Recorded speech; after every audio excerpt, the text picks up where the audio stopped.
What I'm going to share is about recommitment. I'm going to share about recommitment.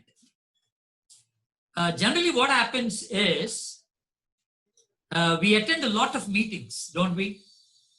We attend conventions, retreats, youth programs, seminars, conferences. We attend a lot of meetings. And every meeting, we make a commitment to God. But it so happens, within a very short period, we fall back from our commitments. We are not able to stand still, not able to be stable in our commitment, steadfast in our commitment. It looks like sometimes we stand for 1 month and then we fall back. Maybe some people could stand for 3 months and then they fall back. Maybe even when some of you who have attended the National Youth Missions Conference in Visakhapatnam, you have made a commitment probably. But I'm sure after a very short while, you must have fallen back from your commitment. And this is not a very unnatural thing. This is a very natural thing for any person, and especially for young people. We backslide. So let us see, first of all, what are the reasons for us for not able to stand in that commitment? Why are we falling back in that commitment? Let us see the reasons first of all. The very first reason is self-confidence we are talking about. Or rather, we have overconfidence. It all begins with this. The fall begins with this. Many times we think that I can do this. I can stand. I can live. I can be more prayerful. I can be a witness for the Lord. I can do wonders for the Lord. You know, sometimes this kind of an overconfidence comes in. I can do, I can do, I can do. We think we are very strong. We think we can manage ourselves. We think we can overcome any situation. Self-confidence takes away our dependence on God. Remember that. If you are having this self-confidence, overconfidence rather, which means that you are not depending on God. You're not depending on God. You're depending on your own self. On your own self. And that's why the reminder comes to us in 1 Corinthians chapter 10. If you look at verse 12, those of you who are standing, Paul says, take heed lest you fall, he says. Take heed lest you fall. You think you're standing, but don't trust on yourself. Be careful. You may fall. If you don't depend on God's strength, you may fall. What did Peter do? In Luke's Gospel, chapter 22 and verse 33, what did Peter say to God? Lord, I am ready to go with you to prison, even to die, he said. He made a very hasty statement, overconfident statement. But what happened? The Lord said, Arey Baba, don't be so hurry. The very next day, he denied Christ 3 times. He has fallen down. He has fallen down. So what is the first reason for our backslidenness, for falling back in our spiritual life? The first reason is self-confidence. And what is the second reason? The second reason is prayerlessness. Remember this. You know, a person who is having a self-confidence, what happens is he will not depend on God. So what happens? Slowly, he will be going away from prayer life. From prayer life. Prayer time will gradually decrease. Unknowingly, you are being made weak spiritually. You don't pray every day. You only pray alternate days. Otherwise, you pray once in 3 days. Otherwise, you pray only when there is a need. Earlier, in the beginning, you're praying every day, morning and evening even. But gradually what happens is, as you become self-confident, as you become overconfident, your prayer life also becomes very weak. What happens in due course? When your prayer life is weakened, you will become an easy prey to Satan. P-R-E-Y, when I say prey to Satan. You can easily be available to Satan. Because the 1 Peter chapter 5, verse 8 says, Satan is pouncing like a lion to devour you.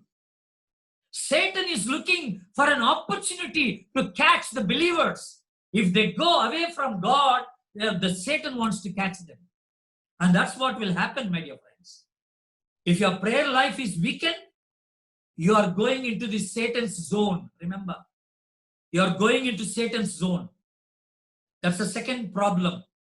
Prayerlessness also is a sin. 1 Samuel chapter 12, verse 23. Samuel says, if I do not pray, I'm committing a sin against you. Prayerlessness is sin. I do not know how you are praying today. How is your prayer life today?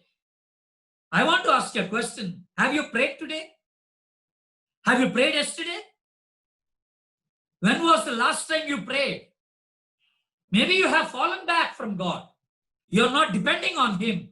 You are overconfident, self-confident, and you are going backslid. You are going back from faith. Remember. And what is the third thing? The third thing is your mind is diverted from the things of God. As you are going weaker and weaker in your prayer life, what happens is your mind is diverted from the things of God.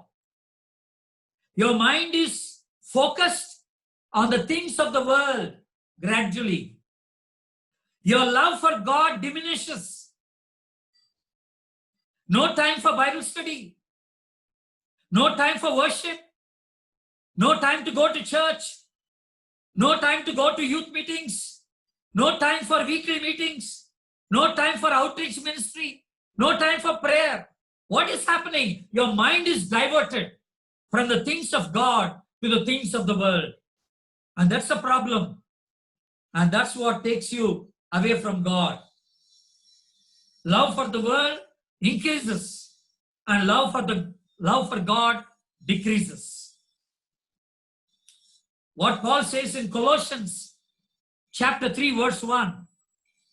If you are raised with the Lord Jesus Christ, set your minds on the things above, he says, not on the things below, not on the earthly things. Our mind should be on the spiritual things. Our mind should be on the heavenly things. The third reason for our fall is the mind getting diverted from the things of God. Be careful. Your mind will get diverted. And there is no time for God. You're thinking always about the worldly things, your worldly friends, your worldly desires. Your mind is filled with the world. And that's what will happen if you're not careful about this. And what is the fourth thing, final thing? Your fellowship is changed. You no longer move with believers. In the beginning, you were moving with the believers. You are always with your believing friends. But slowly, what is happening is, because your mind is diverted to the world, you tend to move with the worldly people.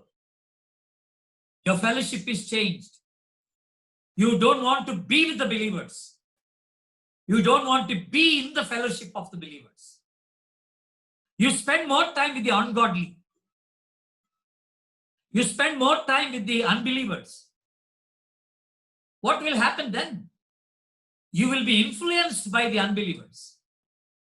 You'll be influenced by the ungodly people. You should remember, you are a Nazarite according to God. You are a separated person.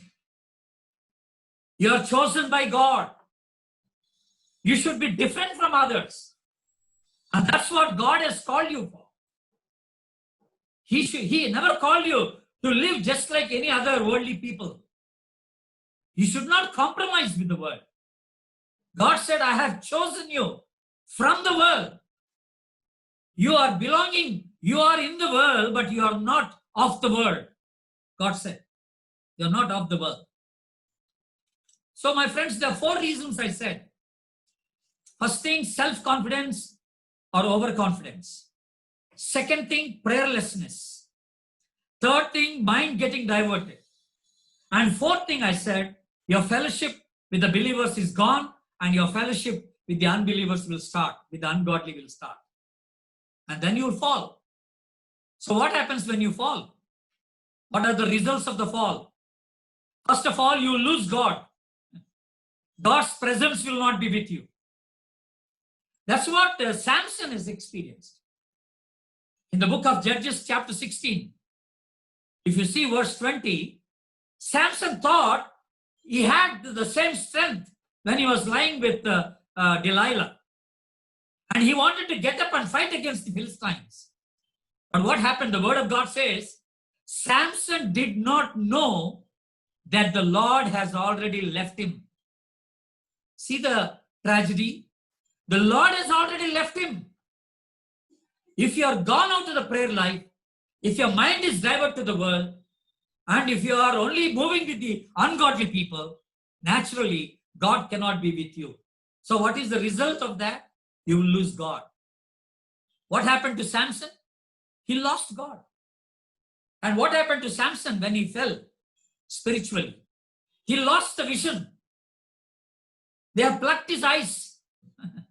You know that? They plucked his eyes. In verse 21, we see they have plucked his eyes. He lost the vision. The same thing will happen to you. You lose the vision of God. You will lose the vision of your spiritual life. That's a very sad thing. I don't know if you still have that vision. Do you think the Lord is with you still? Are you still with the Lord?